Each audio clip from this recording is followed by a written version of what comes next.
बिस्मिल्लाहिर्रहमानिर्रहीम, अस्सलाम वालेकुम नाज़रीन, मैं हूं आपकी होस्ट महाम ज़हरा और आप देख रहे हैं न्यूज़ 360। जी नाज़रीन, तो आजकल सोशल मीडिया पे एक ट्रेंड बहुत ज़्यादा चला हुआ है। वो ट्रेंड क्या है? वो ट्रेंड ये है कि फ़िज़ा और शिज़ा दो बहनें हैं, उनकी शादी होती है और फिर पता नहीं क्या क्या होता है। तो ये ट्रेंड देखने के बाद इस पे काफ़ी मीम्स मैंने देखी, तो मैंने कहा क्यों ना लोगों से इसके बारे में पूछा जाए। लेकिन मैं यहाँ पे जब आई, मैंने लोगों से बात की तो काफ़ी लोगों को उसके बारे में नहीं पता। लेकिन अचानक से मेरे हाथ एक बंदा लगा जिसको फ़िज़ा और शिज़ा की पूरी स्टोरी पता है और उनके साथ क्या वाक़या पेश आया वो भी पता है। तो उससे हम पूछेंगे कि आखिर फ़िज़ा और शिज़ा की क्या कहानी है। तो जी नाज़रीन, ये है वो बंदा जो मेरे बड़ी मुश्किलों से हाथ लगा है, लेकिन इसकी भी एक बहुत अजीब सी शर्त है। उसकी शर्त ये है कि मैं एक मशकूक बन के इंटरव्यू दूंगा, मेरा फेस नहीं नज़र आना चाहिए। तो चले, हमने कहा कोई नहीं, फ़िज़ा और शिज़ा की स्टोरी तो इसे पता ही है, वो हमें बताएंगे कि क्या है असल में इस स्टोरी के पीछे राज। अच्छा, तो जी भाई आप ये बताएं कि ये फ़िज़ा और शिज़ा जो हैं ये कहाँ से एक साल बाद जो है वो उठ के आ गई हैं? एक साल पहले का ड्रामा है और इनकी क्या स्टोरी है, क्या बेवकूफ़ाना हरकतें होंगी इनके साथ। चलो भाई देखो अपने क्या कर अभी मजा आएगा ना भिड़ो। देखें, फ़िज़ा और शिज़ा जो है ना, ये आप कह सकती हैं कि ट्विटर का एक ट्रेंड है जो कि अचानक से उठ गया और ये लोगों की नज़रों में आ गया। मुझे समझ में नहीं आता कि ये सब हुआ कैसे। गड्ढे मुर्दे उखाड़ने का जो है ना बहुत शौक़ होता है हमारे लोगों को। ये एक ट्रेंड, एक अजीब ही ट्रेंड जो है ना वापस सोसाइटी में चल गया है। अच्छा, तो ये हुआ क्या था? ये क्या स्टोरी थी? क्यों इसकी इतनी मीम्स बन रही हैं? और ये फ़िज़ा बड़ी थी कि शिज़ा बड़ी थी? कौन था? किसकी शादी थी? क्या हुआ था? ये इतनी खिचड़ी किसकी पक्की हुई है? देखें, अगर आप ड्रामा देखें तो इसके अंदर एक चीज़ है कि जो ड्रामा स्टार्ट होता है वो स्टार्ट होते ही यहाँ से है कि जो हीरोइन है उनका नाम है किरण ताबीर। ठीक है, किरण ताबीर ने ही 2 रोल किए हैं इसके अंदर, हालांकि वो एक ही हैं और उनको 2 दिखाया गया है। अब उनको 2 दिखाने के भी कुछ तरीके होते थे कि अगर आप एक बंदे को 2 दिखा रहे हैं तो यूजुअली हम ये देखते हैं कि अगर कुछ आप बालों की कंटिन्यूटी में या मेकअप की कंटिन्यूटी में या ड्रेस की कंटिन्यूटी में कुछ फ़र्क रखते हैं। और कुछ नॉर्मल सीन्स में भी मैंने यही देखा कि दोनों के ड्रेसेस एक ही हैं, हेयर स्टाइल एक ही है। क्योंकि वो टाइम बचाने के लिए करते हैं सारा। तो आपने देखा होगा, अगर आप गौर करें इसके अंदर तो जो इशू बनने वाली चीज़ें हैं वो इशू बनी नहीं है। I like it cut जी। दोनों दुल्हनों का जो है ना एक ही ड्रेस है। चले, वो मानता हूँ कि दोनों बहनें हैं तो हो सकता है कि एक ही ड्रेस हो। अच्छा, दोनों भाइयों का भी एक ही ड्रेस है, एक ही शेरवानी है। कौन है ये लोग? कहाँ से आते हैं? पहली शादी में भी वही शेरवानी और वही लहंगा है और दूसरी शादी में भी वही शेरवानी और वही लहंगा है। म्यूजिक मैं फ़िज़ा फयाज। क्योंकि वो जो तलाक का प्रोसीजर होता है वो सारी चीज़ें होती है, बीच में जो फुप्पी की बेटी जो गन डाल देती है, फुप्पी असल जो है ना अपना फुप्पोपना दिखाती हैं उसके अंदर। मुझ पे भरोसा रखो, मैं कुछ ना कुछ ज़रूर करूँगी। तो फिर दोबारा जब शादी होती है तो दोनों के वही कपड़े होते हैं। ठीक है, समझ में आया क्या? नहीं। अच्छा, शुरू के 5 मिनट तक तो कहानी वैसी हमें समझ में नहीं आती कि यार ये आखिरकार हो क्या रहा है।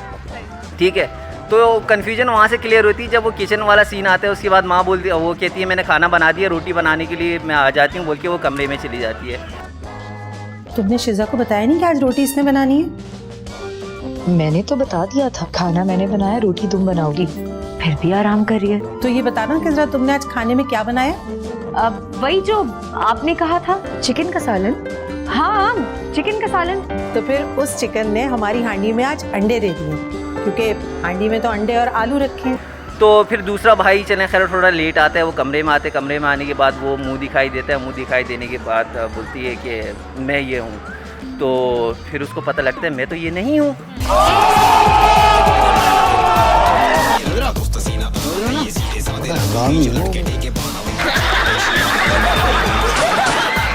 जो कन्फ्यूजन है वो यहाँ से स्टार्ट हुई। कुछ लोगों को तो ये भी समझ में नहीं आएगा कि यार ये इशू क्यों है। मैं तो कुछ और ही समझ रहा था। और इशू इसलिए कि भाई एक बहन की जो है ना वो सुहागरात हो जाती है, एक की नहीं होती है।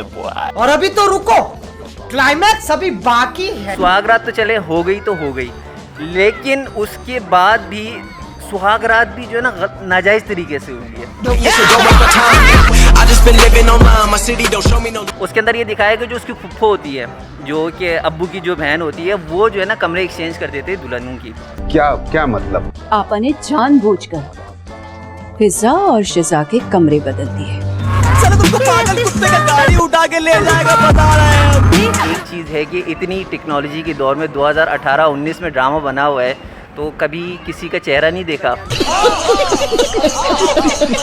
तो लाजमी होता है, तस्वीर भले ही रियल में ना मिले लेकिन पिक्चर तो ज़रूर देखती है लड़की भी और लड़का भी अपनी साइड से।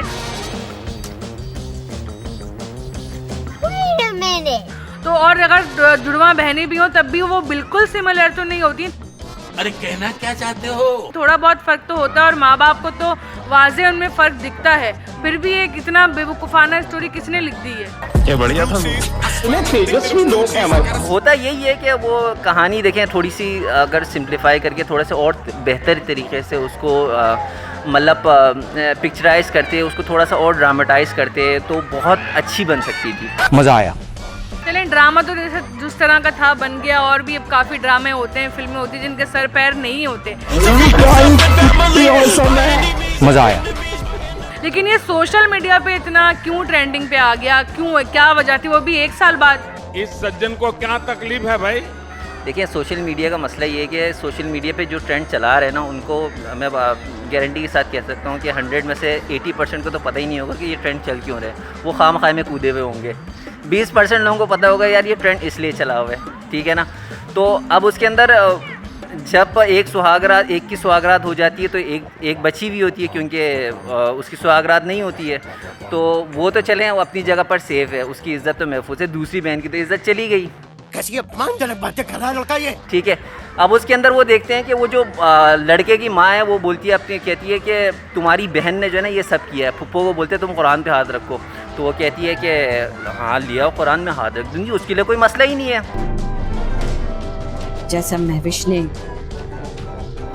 करने को कहा मैंने वैसे ही किया। उसके बावजूद वो कहती है कि तुमने कंप्यूटर की तालीम हासिल की है ना? हाँ। तो उसकी बेटी पता नहीं फोटोशॉप के अंदर ऐसा क्या कर देती है कि उसके घर में अचानक से कुछ तस्वीरें आती हैं। तस्वीरें आने के बाद उसको सब देखने लगते हैं। देखते के साथ ही जो है ना दोनों बहनों को जो है ना मतलब दुनिया की नज़रों से जो है ना बिल्कुल गिरा देते हैं। आज जिंदगी में पहली बार बेटियों के बाप को शर्मिंदगी महसूस हो रही है। एट दी एंड ये दिखाया है, मकाफात अमल ये दिखाया है कि वो कहती है कि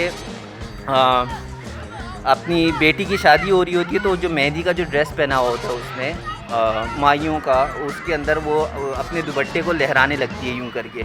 जैसे ही वो लहराती है वो जाके दिए पे लगती है। दिए पे लगने के बाद अचानक से दिखाया कि आग लग गया। अभी मजा आएगा ना भिड़ो। आग लगने के बाद अगला ड्रामा को भी पीछे छोड़ दिया इस ड्रामे ने। और इंडियन ड्रामे तो छोड़े, आप साउथ इंडियन मूवीज को पीछे छोड़ा हुआ है इसने।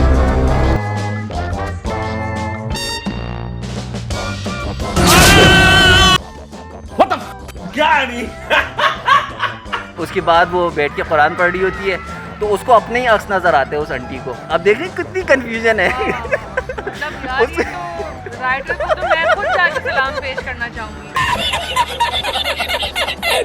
ड्रामा जितना भी जो भी बनाया है, इसका जो भी स्टोरी थी, ये रियल लाइफ से तो बिल्कुल बिलोंग नहीं करता कहीं से भी।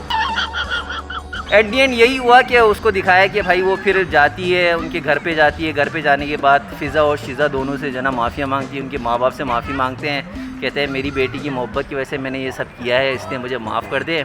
और सब चीज़ें हो जाती है। फिर दोबारा जो शादी होती है, तो दोबारा जब शादी होती है तो फिर वही जो है ना लहंगे और अश्लील है ये लौंडा।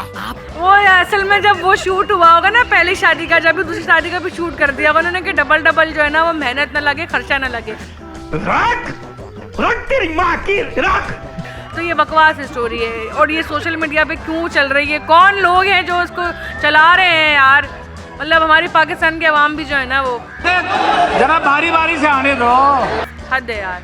हाँ, बस ये कुछ वेले लोगों का काम है जो ये काम कर रहे हैं। पाकिस्तान में क्या सारे लोग ऐसे ही हैं? और आपको तो नज़र आता ही होगा। मुझे तो जितने मिलते हैं वो सारे ऐसे ही होते हैं, कोई ढंग का टकरा नहीं है अभी तक। जनता को आप मूर्ख समझना बंद कर दीजिए। इस प्रकार की बचकाना बातें। तो बस यही था, आपको यही बताना था। अब ये बताएं कि ये सब बता दिया, आपको कुछ समझ में आया? नहीं। क्या बढ़िया था। इतने तेजस्वी लोग हैं हमारे पास। मुझे तो ना जब मैंने देखा था ये ड्रामा, जब समझ आया था, ना ही आपसे सुन के कुछ समझ आया है। मुझे तो कुछ समझ नहीं आया, बस यही समझ आया कि ये एक बहुत ही बकवास, बेहुदा और फजूल स्टोरी थी, जिसको जो है ना वो बनाया जिसने भी। और अब ये क्यों इतना चल रही है, हालांकि इसमें कोई ऐसी चीज़ नहीं है, तब भी लोग, असल में हमारे पाकिस्तान की आवाम भी जो है ना वो थोड़ी इस तरह की हो गई है बेवकूफ़, तो वो चीज़ें भी ऐसी पसंद करती है। देखिए, मैं ये कहना चाहूँगा, अगर आपको इतनी लंबे लेक्चर की बात भी समझ में नहीं आया ना, तो आप रोज़ाना जो है ना बादाम का इस्तेमाल करें, दिमाग आपका तेज़ होगा और आपको ये सारी स्टोरी समझ में आने लगेंगी। जी जी, मैं ज़रूर बिल्कुल बादाम खाऊंगी ताकि मुझे ये बेवकूफ़ाना हरकतें समझ में आने लगें। तो बहुत अच्छा लगा आपसे बात करके। उम्मीद करती हूँ कि आपको ये फ़िज़ा और शिज़ा का कन्फ्यूज़न या जो भी इनका मामला था वो क्लियर हो गया होगा। इंशाल्लाह आपसे फिर मुलाकात होगी एक नए टॉपिक के साथ। तब तक के लिए मुझे इजाज़त दीजिए। अल्लाह हाफ़िज़।